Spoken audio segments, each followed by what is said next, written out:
Hey everyone, it's Bazza here from Living in Beta, and we're back again today with another boss breakdown, this time for the Fallingstar Beast.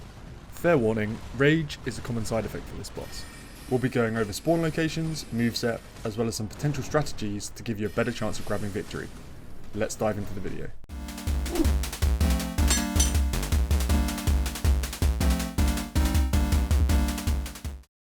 The Fallingstar Beast can be found in a couple of locations. However, for this video, we'll be focusing on the Sellia Crystal Tunnel within Sellia. For this fight, I went with magic, relying on the trusty old glintstone pebble. I did have access to high level sorceries like rock sling, however these were a little too slow, and left me open for the beast's attacks. I'll definitely be getting back to the main story soon, so that I can gain a sorcerer for the round table hold, and grab a few more high level sorceries. For my stats, my highest level was intelligence at 26, with mine being my second highest at 17. My HP was 474, FP was 90, and stamina was 98. For my left and right hand equipment, I used the meteorite staff and the inverted hawk heater shield.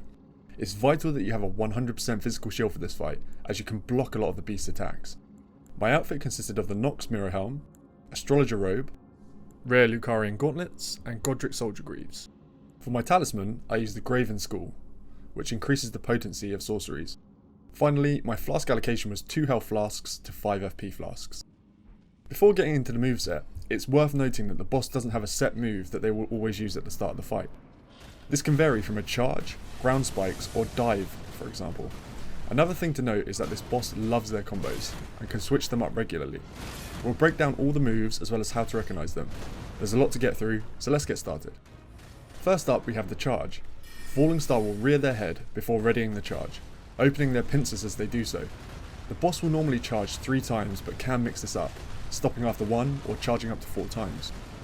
After the final charge, he'll scoop his head back. The best way to avoid this is by timing your dodge just as their horn is about to impact your character. With the second charge, if you're close to the boss, you can simply run out of the way to your right. Once the final charge is complete, it's a good time to use a flask or get a couple of attacks in. Next, we have a potential one-shotter.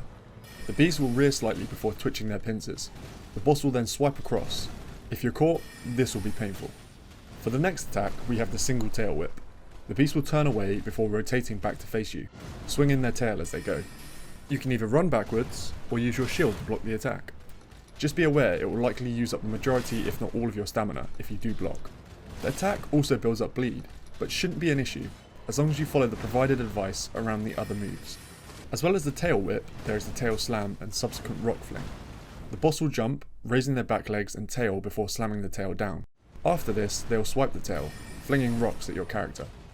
You can block this with your 100% physical shield, roll just before the impact, or run to avoid it. Fallingstar can sometimes combo this into the normal tail whip. Coming next, we have the boulder heave. Fallingstar will usually combo this after another attack, like the tail whip for example. The boss will take a sidestep, opening their pincers before digging down and flinging a boulder. You can either roll out of the way or block this with your shield. Next up we have a biggie with the ground spike. The boss will raise their head slightly with their pincers glowing with purple electricity.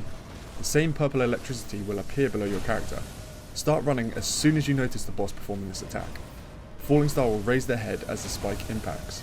You can avoid the first and second spikes by running. The closer on this attack is much larger. Continue running after the second spike, counting to 3. On 3, roll to avoid the impact. I found this was the most consistent way to avoid damage. It's worth watching this part a few times until you're comfortable with the timing. After avoiding the final ground spike, you have time to use a flask or attack. As well as the triple ground spike, Fallingstar can use a large ground spike in their close vicinity. They will usually do this if you're sticking close to them. The boss will rear back with purple electricity in their pincers. The electricity will also surround the boss on the ground before ground spikes erupt. Run out of the AoE and use a flask or get some attacks in. Coming up next we have the death roll. Fallingstar will move back before rearing and going into a rolling jump. The best way to avoid this is by rolling. Hold your nerve and roll just as the beast impacts the ground. The next attack is a combo. The boss will step back to their left, opening their pincers, before swinging their head across to their right. After the initial swing, they will swing their head again in the opposite direction, before finishing by rearing back and stomping down. You can block all of these attacks if your stamina is high enough. You can also time your rolls just before the impact. Another variation of this attack ends in a tail swipe.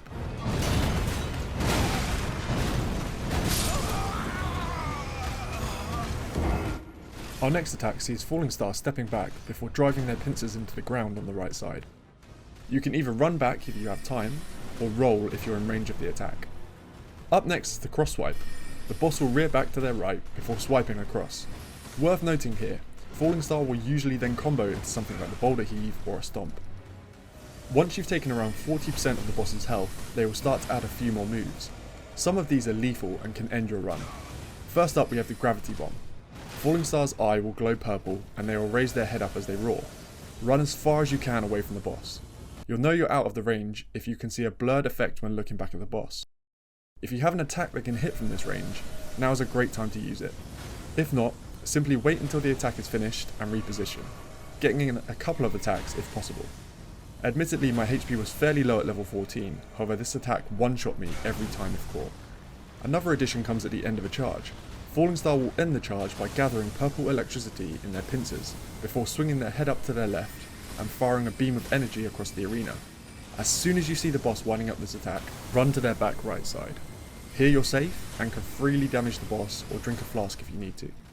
The combo mentioned previously can be changed up slightly now. The initial swing is present, however after this the boss will attack twice by shaking their head side to side.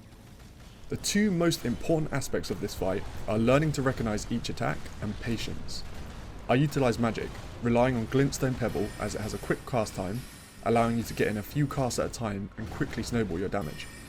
I made sure that my equip load was light enough to have a swift roll, vital for avoiding the attacks Fallingstar has. A 100% physical shield is vital, unless you plan on perfectly avoiding every attack. Don't be greedy, this boss can be very unpredictable and combo attacks together which can catch you off guard. Take your time and use flasks after dodging when you have a window to do so. Your hard work will pay off and you'll emerge victorious.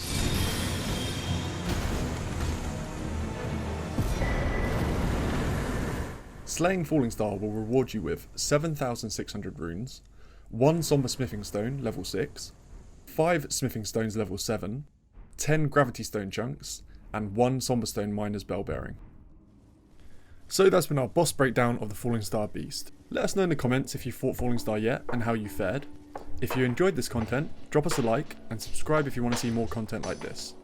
As always, we'll catch you in the next one.